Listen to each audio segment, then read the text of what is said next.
Si tu manges trop de protéines, tu auras le diabète ou le cancer. C'est ce que je viens de lire dans un article de La Voix du Nord et je crois qu'on va avoir un problème. L'article ici défend l'idée que pour les personnes sédentaires, consommer trop de protéines peut être dangereux et notamment avoir un impact au niveau du diabète, des cancers et même de la prise de poids.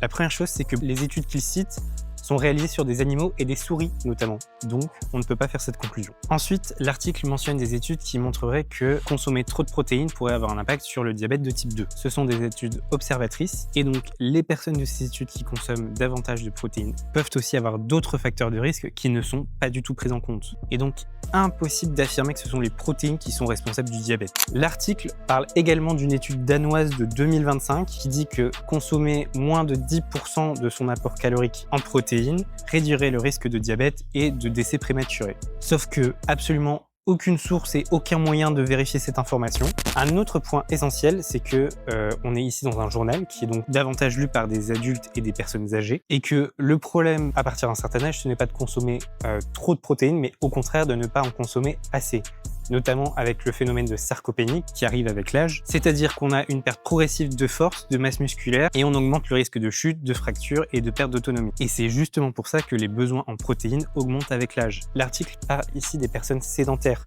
Or, si les personnes sédentaires réduisent encore davantage leur apport de protéines, qu'est-ce qu'il reste? Glucides et lipides. Est-ce que c'est une bonne idée de dire aux personnes sédentaires d'augmenter leurs apports en glucides et lipides, sachant que les glucides, c'est donc ta source d'énergie, donc si déjà tu fais pas d'activité physique et de sport, tu n'en as pas besoin de plus. Et les lipides, ça va être tout ce qui est matière grasse, bonne comme mauvaise. Est-ce que ce serait pas en augmentant les glucides et les lipides qu'on va augmenter la prise de poids, le risque de maladie et notamment le diabète? Donc la nutrition dépend toujours du contexte et quand on parle de santé, il faut surtout apprendre à regarder derrière un titre accrocheur les preuves scientifiques réelles. Donc non, ce ne sont pas les protéines ou avoir trop de protéines qui vont t'apporter du diabète, le cancer ou une prise de poids.